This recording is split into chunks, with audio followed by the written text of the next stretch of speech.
Assalamualaikum warahmatullahi wabarakatuh. Perkenalkan nama saya Putri Anggreni Suci Ramadhani. Di sini saya akan menjadi moderator selama presentasi Saudari Diva Rahma Yulia. Sebelumnya ini merupakan tugas mata kuliah andragogi yang diampu oleh Bapak Daeng dan Ibu Yuka untuk memenuhi nilai ujian akhir semester. Baiklah, untuk mempersingkat waktu, saya berikan waktu kepada Saudari Diva Rahma Yulia untuk mempresentasikan hasil penelitiannya. Kepada Saudari Diva, waktu dan layar saya persilakan. Oke, baik. Terima kasih, moderator. Saya langsung saja menjelaskan hasil dari penelitian saya, yaitu yang pertama, pengertian.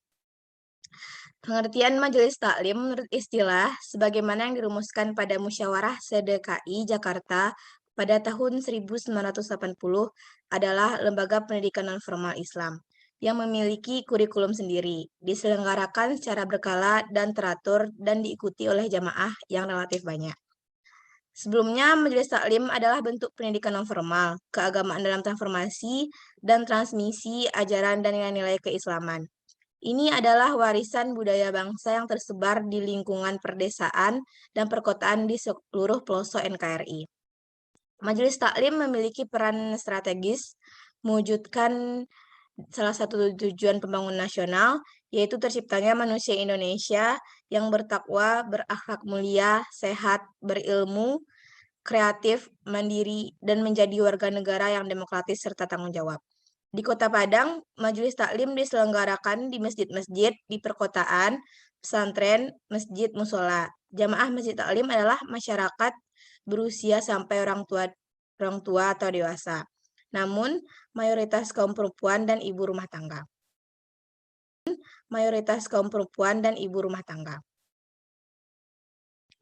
Majelis Taklim juga merupakan kearifan lokal sekaligus fakta dan modal sosial pembangunan yang potensial dikembangkan. Dari hasil pengamatan, Majelis Taklim di Kota Padang pada umumnya masih diselenggarakan dan dikelola secara tradisional. Oleh karenanya, perlu memperoleh perhatian dan dukungan serius pemerintah dan stakeholder.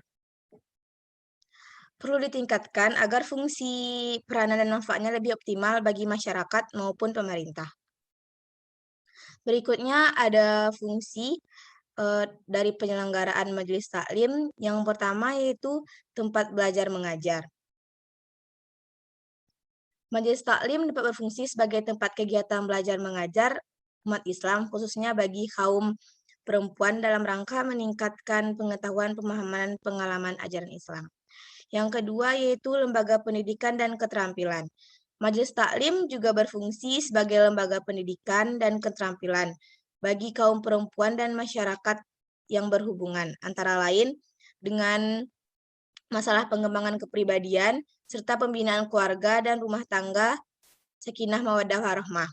Melalui Majelis Taklim inilah diharapkan mereka menjaga kemuliaan dan kehormatan keluarga dan rumah tangganya.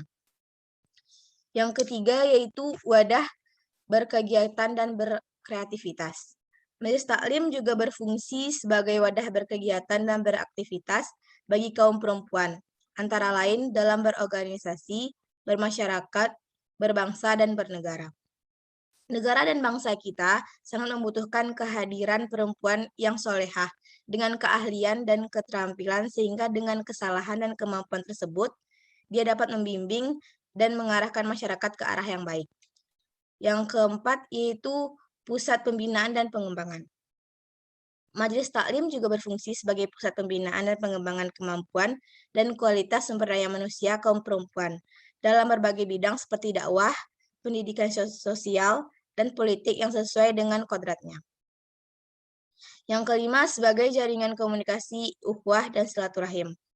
Majelis Taklim juga diharapkan menjadi jaringan komunikasi ukhuwah dan silaturahim antar sesama kaum perempuan, antara lain dalam membangun masyarakat dan tatanan kehidupan yang islami. Dan selanjutnya, penjelasan dari Majelis Taklim Asy-Syifa yang saya teliti.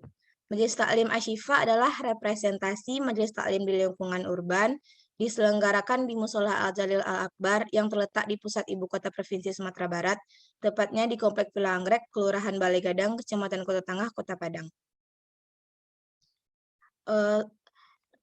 Berikut ada cara penyelenggaraan. Yang pertama yaitu bahan ajar dan metode pengajaran. Bahan ajar atau materi pengajaran pada Majelis Taklim Asy-Syifa adalah tauhid dan fikih, yang mencakup fikih ibadah dan fikih muamalah. Sementara kitab atau buku penunjang berupa kitab Al-Quran, Al-Hadis, dan kitab Risalatul Fiqhiyah. Sementara metode pengajarannya masih diselenggarakan secara tradisional, yaitu metode klasikal berupa ceramah yang disampaikan oleh seorang ustadz atau ustazah sebagai narasumber atau sumber belajar, dan kemudian dilanjutkan dengan sesi tanya-jawab. Metode belajar cara ini dalam bahasa populer lokal dikenal dengan ngaji kuping atau pengajian. Proses kegiatan atau taklim pengajian terdiri dari 4 sesi, yaitu yang pertama tadarus atau tilawatil surat Yasin atau ngaji Al-Quran, yang kedua zikrullah membaca Asmaul Husna, yang ketiga selawatan membaca salat Nabi, yang keempat taklim pengajian atau ngaji kuping, dan yang terakhir doa penutup yang juga dipimpin oleh ustadz atau ustazah tersebut. Kegiatan-kegiatan resmi lain yang insidental di luar kegiatan rutin pengajian adalah kegiatan-kegiatan dalam memperingati hari bersejarah dan peringatan hari besar Islam seperti memperingati Maulid Nabi, Maulid Fatimah, Tahun Baru Islam, Rajaban, dan sebagainya. Yang kedua, sumber belajarnya. Sumber belajar pada majelis taklim ini adalah seorang ustadz atau ustazah seperti penceramah diundang dari luar. Yang ketiga, alat bantu media.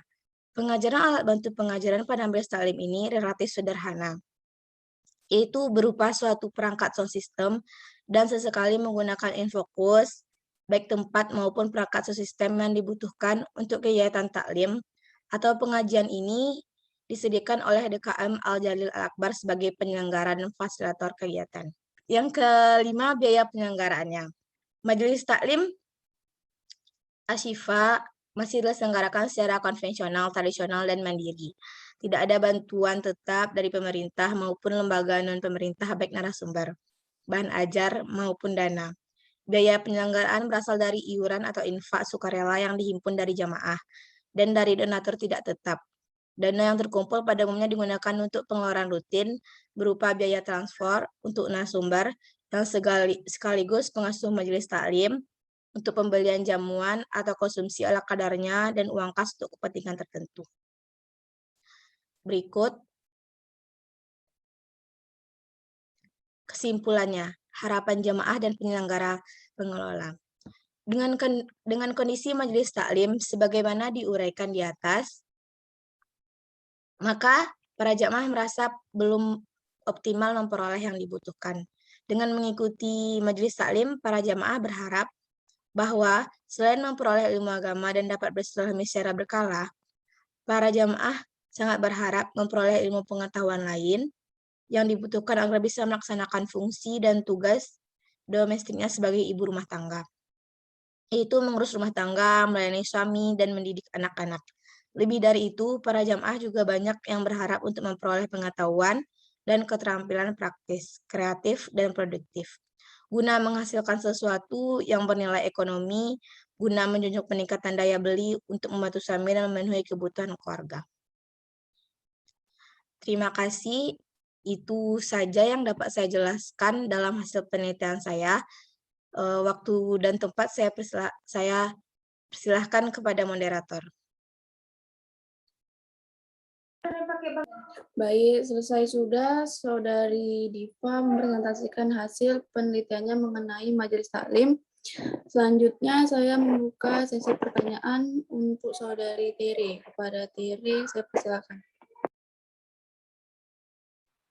Baik, terima kasih moderator atas waktunya. Jadi di sini saya akan bertanya kepada pemateri, yaitu jelaskan fungsi penyelenggaraan majelis taklim sebagai jaringan komunikasi yang ukhuwah dan silaturahim.